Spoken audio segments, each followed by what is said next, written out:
everyone. My name is Wendy and I'm a sophomore here at USC, majoring in Classics and Middle East Studies with a minor in Arabic.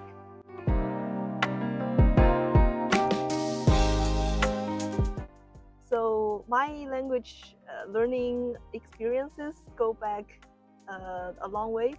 I grew up in China, and in primary school, I started learning English. And after I graduated from high school, I came across a Chinese translation of the Aeneid, which is this great epic written by Virgil and very famous in America. But at that time, I read it for the first time, and I was completely struck by how beautiful the language was, and I completely loved the story. And one time when I was reading it, I happened to read the translator's prologue as well. And I read in the prologue, to my great surprise, that the translator thought his translation could not completely capture the beauty of the Latin because in Latin there was dactylic hexameter, which is this meter that Virgil used to convey like the rhythm of the story. So it was a very, very beautiful meter, and I really wanted to learn it. So that summer I decided that I wanted to start learning Latin, so I took a Latin class online at University of California, Berkeley for 10 weeks, and I did intensive Latin, so 24 hours each sleep in Latin. So I completely fell in love with the language on the first day of learning it. And after I learned Latin, I came to USC the next spring. I continued learning Latin, and in the meantime, I found that there are so many interconnections between Latin and Greek, and there were so many interesting Greek texts that I wanted to read, that the next summer, I studied Greek for 10 weeks at New York, also in an intensive setting, with many thanks to the classics department for a generous scholarship. And after that, my interest sort of shifted to the Greek-Arabic translation program in the 10th century or so. So I decided that I wanted to study Arabic too. So that starting this spring, I've been taking Arabic classes, and I've been slowly learning Arabic. And this summer, I went to Vermont to study Arabic for 8 weeks, which was also a fantastic experience.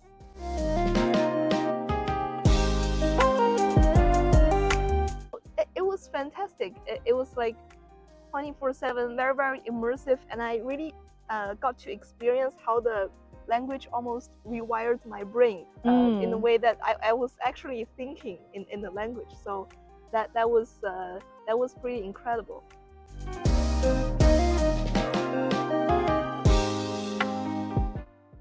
I haven't really gotten any major moments of, okay, I got it, because I'm still a beginner in all of the languages that I'm currently learning. But there were definitely moments when I could feel maybe a little bit of progress. For example, when I was learning Arabic this summer, I had to give a pretty long 15 minutes or so presentation with Q&A and everything in Arabic, which was pretty challenging for me, because I don't think I gave that long of a speech in English before. So it was definitely very, very challenging, but once I actually finished the presentation, I was like getting this feeling that I was making progress in the language.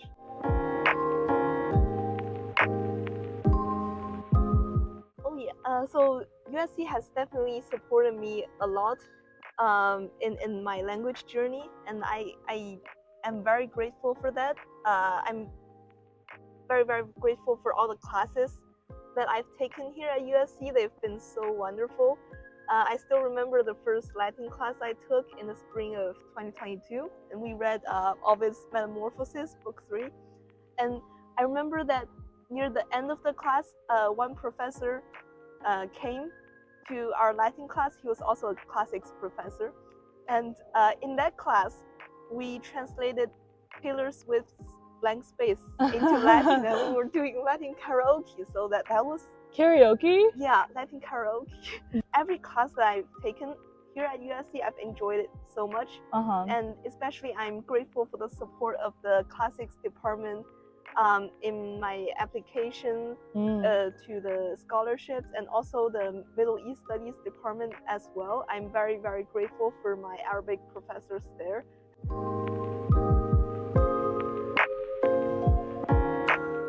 In the classics department, I'm in a club called the Senior Classical League, and basically we gather together once or twice every month to do play readings and other fun stuff like classics trivia and movie night, and we get to order pizza and discuss our studies, our language journeys and everything. So it's a very great community, I think.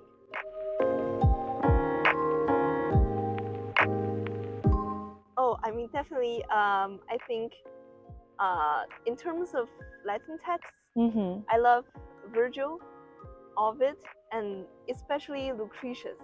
That guy's a genius, and I love both his literary style and all the ideas that he conveyed in De Rerum Natura. I mean, this might not be accurate, but he sort of proposed a version of atomism like 2,000 years ago. So I thought that was super incredible. And also for Greek, I love Homer and Archilochus. And this semester, I've also had the luck to study Aristophanes. So Aristophanes, definitely, he's such a funny guy too, and he has brought so much joy to my life. Also, of course, Plato, Aristotle. And for Arabic, I haven't started reading classical Arabic texts yet, but in the future, I hope to read Ibn Sina, Ibn Rushd, Ibn Tufayl, Suhrawardi, and all these Islamic and Arabic thinkers and philosophers and theologians, and scientists. So I'm super looking forward to that.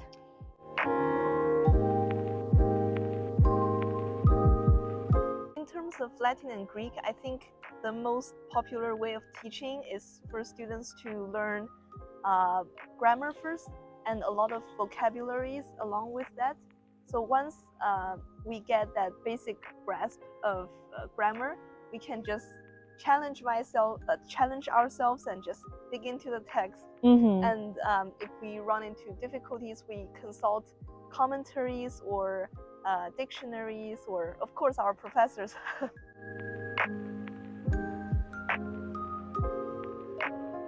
I guess I stay motivated because they're just so beautiful. I mean, when I read a text, for example, if I read Lucretius and I just go through the text, and I sometimes love to recite poems like in their meter because they're just so beautiful. I often thought to myself, oh, that is stunning, I gotta keep reading. So that's basically my main motivation, is just how beautiful these languages are and the world that they reveal to me, and like the different layers. This is especially for Arabic as well, because there's modern standard Arabic, there's all these different kinds of varieties of dialects, and there's classical Arabic as well. So like as long as I'm learning, I think I'm getting more and more a sense of that vast ocean that these languages present, and all the different possibilities of using this language. So I guess that's what keeps me going.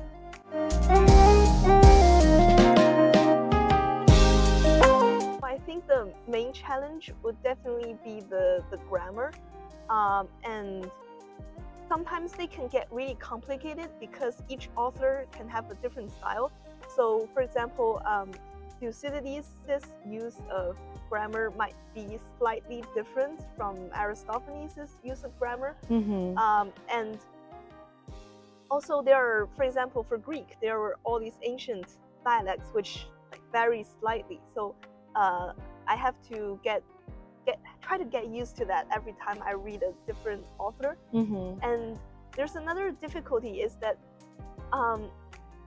often there aren't as many classical texts available as there are like modern texts. So the problem that arises with that is oftentimes there are words that appear only once or twice in like all the corpus of the classical text, and there's a technical term for that, hapax legomenon, which in Greek means only said once. So when that happens, we can't really make sure what that means. Often we have to guess or make conjectures based on commentaries or dictionaries, but we can't be 100% sure. So I guess that would be the main challenge. And also, we cannot really speak them as fluently as modern languages. We basically just read them and translate them. So that's not really like as integrated into our brains as maybe modern languages do.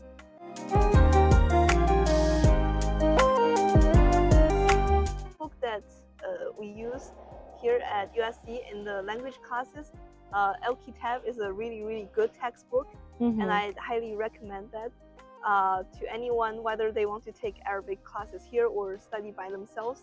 And also, there are all kinds of media websites like Al Jazeera or CNN or BBC Arabic.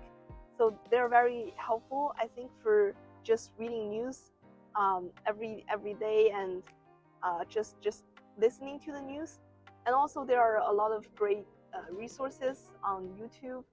And there's a dictionary called El Ma'ani, which is a very helpful, like Arabic, using Arabic to explain Arabic sort of dictionary, and I really like it as well.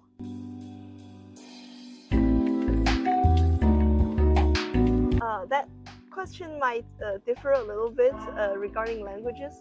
So for Latin and Greek, one main difficulty is the conjugation. So for example, Greek has over 100 forms for each verb. So remembering that can be pretty hard. And I fortunately know an app that's really good. It's called the Hoplite Challenge. It's a game. This would be the Hoplite Challenge. All the verb forms of every single verb in the classic Hansen and Quinn Greek textbook. And it has over 16,000 verb forms, I think, in this app. And you can play and you can practice. For example, if you play, it's going to show you a verb. And for example, this is second person singular perfect indicative active. So basically you type that form and it's gonna change one of these parameters and you type in another form. So I feel like this is a really good way of practicing. For Arabic, I would often text with a lot of my friends only in Arabic. So I would just try the new words every opportunity I get, and I find that to be a useful way of memorizing the vocab.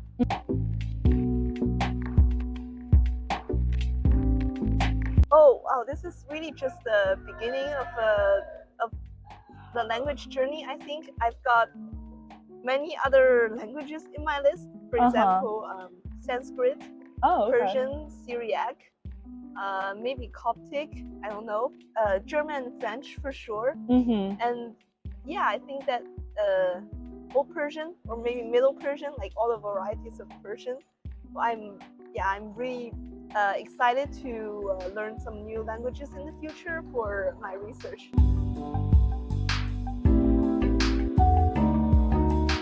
I really hope to be a historian, to be able to incorporate all these languages in my research. That would be my ultimate dream. So fingers crossed. Or like what Virgil says, si qua fata si non. If fate should allow it, I will study basically Islamic philosophy. I really hope to study like how Islamic philosophy interacted with Greek philosophy, with Buddhism, and with all these different kinds of cultures that were around the world, how it interacted with other civilizations. So yeah, I want to be a medieval historian, medieval intellectual historian.